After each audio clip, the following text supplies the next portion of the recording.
Yo guys, what is going on? JPS back with another video, and today we're going to be reacting to hostels and what not to do in a hostel. And this is going to be very important for me because Will and I are going to be staying in a couple of hostels along our travels in the United Kingdom. And this is going to be one of the last few videos I make before we're taking off for the trip. I've begun packing, so that should give you a hint.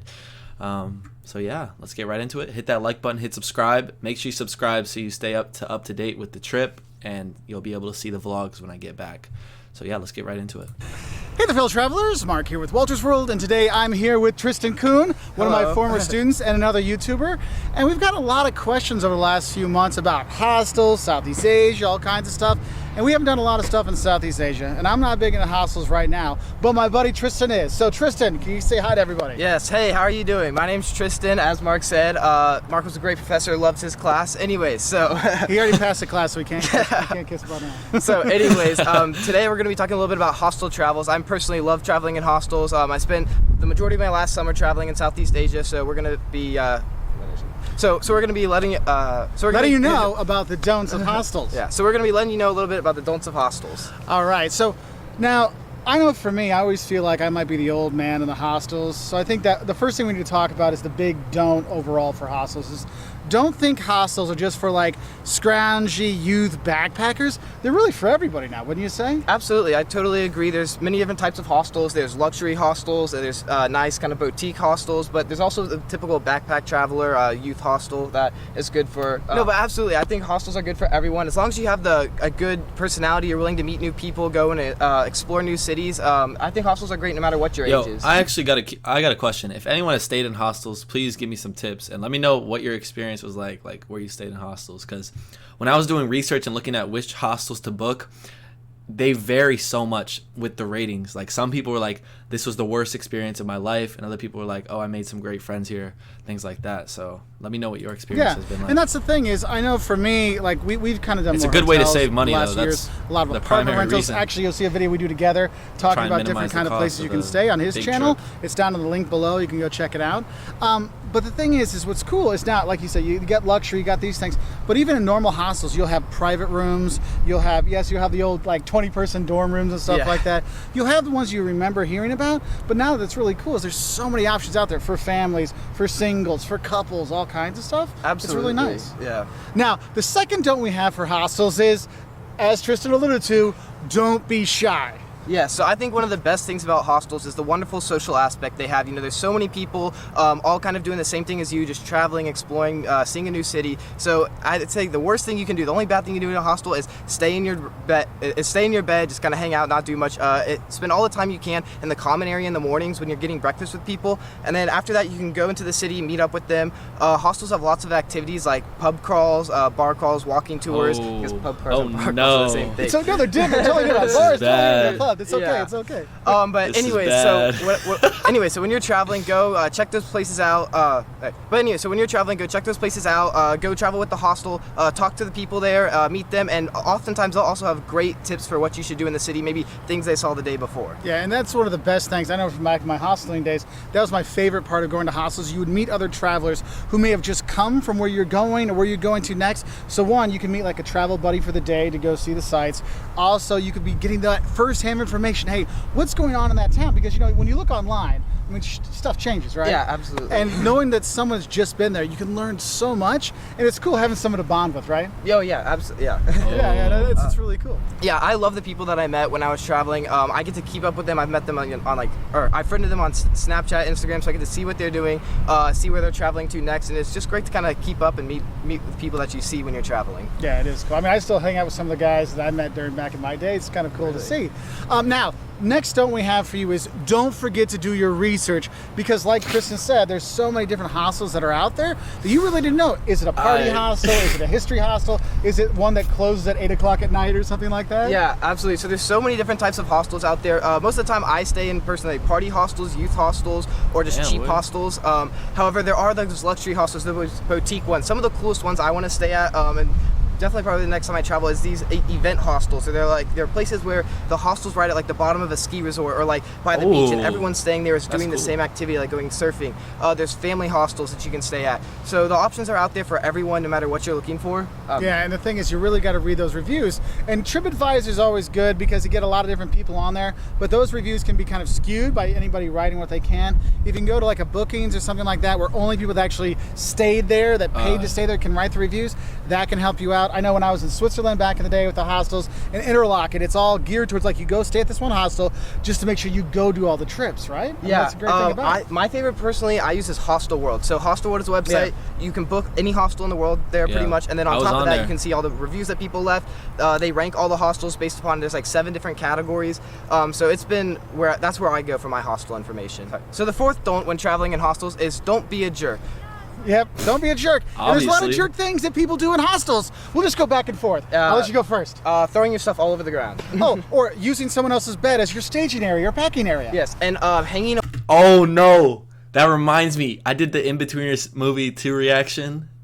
They used someone else's bed for something far worse. A wet towel over someone else's bed always happens. Jerk move. No. Then there's my personal favorite, turning the lights on at 4 o'clock in the morning when you come home drunk. Yes, that. And on top of that, also just being incredibly loud when you're just being incredibly loud at night. Mm-hmm. Or there's also the packing for your morning flight at 5 a.m. Yep, that's one. One that's really annoying is people who will be on their phones and they're playing they'll have lights flashing on their phones. I don't know why, but I've had that experience before. Or they'll be on their phones or listening to music or watching a movie with their iPads or something like that, but with no headphones. Yes. And so it's 3 o'clock in the morning, they're watching Game of Thrones. You're like, dude, I don't want to know the end, but I also want to sleep. What are you doing? Yes. So those are all different things. And probably the ultimate one of all, I would say, is don't hook up in the door in a hostel that there's other people around. Just not appropriate. Bro. There's people around. Don't do that. Don't be that person. There's the romance, get the private room maybe. Yeah. But there's a lot of little things that people do that can be jerky, and we'll talk about the bathrooms later because there's a whole level of jerkiness with that. And one of the big things I was a lot of it's just being messy. If you're going to be in the bathrooms or if you're going to be doing the kitchen stuff, don't leave them messy. Don't get sloppy. I mean, clean up after yourself because no one else is going to do it, and that could be a bad thing. So, but the biggest thing is don't be a jerk. That's right. No. All right. I already told Will, I was since we have a couple hostels booked, I was if we get there and it's just terrible and just we can't sleep and blah, blah, blah. Because there were a couple where the reviews were a little mixed. I was I'm going to eat the cost. It's fine. And we'll get a hotel because this trip isn't really it's not about the accommodation. It's just about we're trying to get a good night's rest and be rested for the next day of adventures and vlogging and stuff like that. So I'm going to do whatever I can to make sure that we get a good night's rest and we're well rested for the next day. So if the hostel's that bad, I'm just going to eat the cost because they're so cheap. I mean, it's not that big of a deal. So, but if they end up being great, then I'm going to be extremely happy and satisfied because you pay such a low price and you have a great experience. So I'm assuming it's going to be a mix, but we're going to find out. Obviously, it's not all hostels. I did book some hotels as well because staying in straight hostels for the entire trip would have been crazy. All right, now our fifth don't deals with your packing. Don't forget the little things. I know most people remember, I got to bring my charger, but one thing you need to know is you don't expect to have a lot of plugs when you're in a hostel, so make sure you have a plug that you can actually plug multiple things into. I mean, that's one thing I always take with me. What's some other stuff? Also, when you're in a hostel, if you're in the top bunk, oftentimes the port is at the bottom, so you need a long phone charger. I'd recommend 2 meters, 3 meters, 6 to 10 feet. It changes your life when you get one, by the way, because if you go from that short Samsung iPhone one to this one, oh my goodness, I can play with my phone while I'm in bed and I can roll over and do stuff, right? Yes, it's great. Yeah. What are some other stuff? I know for me, one thing is when I see people walking around with bare feet in the hostels, flip-flops for the bathroom. Yeah, flip-flops. I gotta bring those, flip-flops to the bathroom. A lock to lock your stuff up. A lot of people don't realize this, but pretty much almost every hostel is locked. I've never been to a hostel without locks. However, they don't always they don't always provide you with a lock. I would say most don't. So bring your own lock so you can lock your stuff up. Not everyone in the hostel is trustworthy. Yeah, but we'll go with that one next. But we got to give some more stuff we're going to put in there. No worries, man. I trust people, but I'm still going to lock my stuff. Can you tell we're both very high energy guys? Yes. I appreciate that. So some other little things I would say to bring. Don't expect them always to have I'll talk about the freebies later, but maybe shampoo and stuff like that, or a towel. You want to bring some of those things with you, your toiletries and stuff like that. Yeah, absolutely. I think a microfiber towel is like one of the best things to bring. It's a little towel. It folds up about this big, and it can dry like your entire body off. Works really well. Also, when I travel a 3-in-1. It's like shampoo, conditioner, body wash, all in one. So you don't need a bunch of different. Like every things. guy. Yeah. It's all I don't even have. It's all the same, right? I was gonna forget about the towel. But. That's right. I feel clean. I smell clean. Why not? Exactly. There's a couple other things. So we were talking about the jerk moves, like the people being loud and turning on the lights. So maybe like if you want to go that far, if you're on your plane flying in, just take the earplugs they give you. So you get some earplugs and maybe an eye mask, maybe if you have anything like that, and a good pair of headphones, because everyone will appreciate you then. Yeah. And one last bonus tip is there's a stuff called nil odor that I really wish I had when I was traveling. It is super helpful. So pretty much it's like you just drop a couple drops on it on something. There's so many stinky shoes in Hostel. Put 2 drops on it and it kills all smell. So highly recommend you bring some nil odor. And that is a perfect lead-in to our next don't is, don't be that stinky traveler. We all know the stinky traveler, right? All know the stinky traveler. I was staying in a hostel with someone he was there for like 2 weeks. I mean, I was working there for a month. He was there for 2 weeks, and I don't think he ever showered. I mean, there was like flies in his beard. It was just, Oh, dude. Hey, look at him. I think I met the same guy. So okay, that's good. It's the same guy. There's one at every hostel. So yeah, just make sure to shower while you're at hostels. Yeah, shower. But also, a lot of them will have places to wash your clothes and stuff like that. Take that opportunity to get cleaned up and all this kind of stuff, because you're not going to meet anybody. People aren't going to want to hang out with you. They're not going to want to go see the city with you if you stink, okay? So there's some stuff you need to know. Now, going back to what Tristan was talking about with the locks, I want to say this. Don't think that everybody at the hostel is looking out for you. Yeah. Or is everyone at the hostel as nice as they seem, right? Yeah, absolutely. So, I mean, I've never met someone who I would be like, oh, they're probably going to steal from me. But I know it happens all the time. So that's why I always lock my stuff up. Most importantly, I would say my passport, laptop, and I guess that's it mainly. Yeah. But And like you said, make sure you're bringing multiple locks. And actually what I used to do is I would lock the lock. They give you the locker. So I would lock with my own lock, the locker, but also my bag inside. I would lock that as well. And even if I was going to the shower, I still lock my stuff up, because if you got a room for 16 people and the doors are open, you never know who's going to walk by and go, oh, look, that looks nice. Because honestly, the only time I've had, there's only 2 times, there's been 2 times I've had stuff stolen out of my hotel rooms or hostels in 20 years of travel. And one was at a hostel, and I didn't put my stuff away when I went to the shower, and there's only like 5 people at the hostel at the time, so you do need to be careful. So take care when you are there. Also, I think another one to mention is if you're going to be drinking at the hostel and stuff like that, do be careful, because not everyone is as nice as us. So do be careful with that. So we're not trying to pick on the stinky travelers, okay, but we think it's important that you know that you don't forget shower etiquette when you stay at hostels, right? Yeah, absolutely.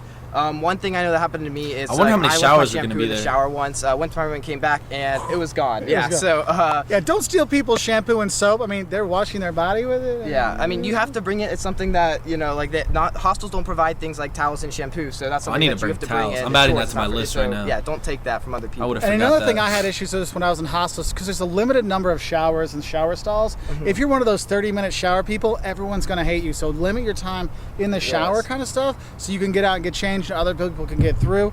Also, we talked about the towels. Don't think everybody wants to see your junk just dangling around and stuff like that, okay? Especially because a lot of, at least where I stayed, there's guys and girls in the same bathroom in the same showers. It's like a unisex bathroom, so it's not just guys. So have something, it's not your football locker room. Yeah, so make sure you can cover yourself up and stuff like that. So for our next don't pick the wrong type of room. So as Mark was saying earlier, there's now a lot of private rooms, but there's also not all common rooms are the same. So there's unisex rooms where you can just be with people of the same sex, and then there's also rooms that have 6 beds. Or I've seen down as little as 4 beds, 6, 8, 12. I've slept in a room with 22 people in it, and I've seen a room on Hostel World that had 36 people in it. So going back to it kind of goes to that research thing, but all these rooms are going to be different, so don't get the wrong one, because you're like, I don't know if I want to sleep with 20 snoring people. Maybe pay a little bit extra to get the 4. I mean, you don't have to get the private room, but maybe a 4 or 6 can make a big difference for you, okay? And also, if you're traveling with a group, you can get a room with like everyone in your group. So you can, with 6 people can all be in a room. Personally, I recommend 8. I feel like there's enough people, you can meet them, kind of hang out, but it's not like 20 where it's just like there's always people moving around. When there's 20 people, it's not gonna be a quiet hour in the night. Pretty much, there's always people moving. So true. And then I know we're getting long on time, so our last don't for you is don't forget the clock.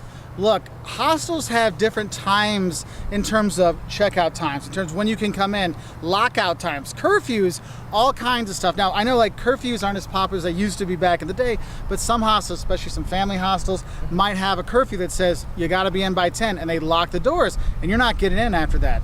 Other ones might have it where they're locked, like, I don't know, it wouldn't be locked down, but they're like, you're locked out from like maybe like 10 in the morning till 2 in the afternoon. So if you think you're gonna have like your lie around in the open room, you might not have it. Now, you worked at a hostel. What's probably the biggest time thing you want to tell about? I would say the biggest thing is make sure you wake up for checkout time. So like many hotels, hostel checkout time is often 11 a.m. and a lot of people go drinking before they leave and they might not wake up in the morning.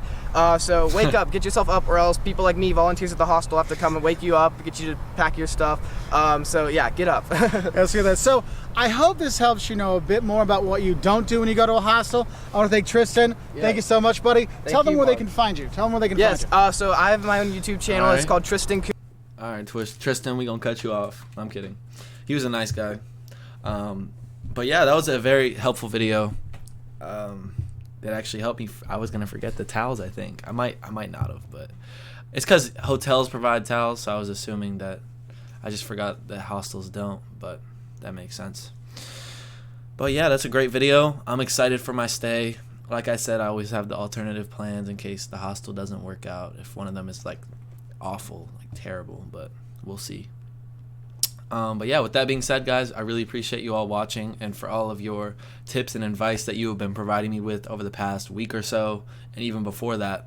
Since the trip was announced, honestly, it's helped me shape and mold this trip and really just put a better head on my shoulders, and I feel a lot more confident and comfortable traveling, given all your tips and all the advice you all have given me, especially with the current climate. I mean, so much stuff has been changing over the past week with the strikes, with the weather.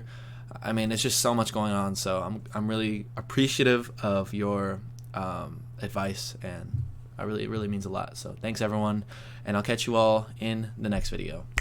Peace.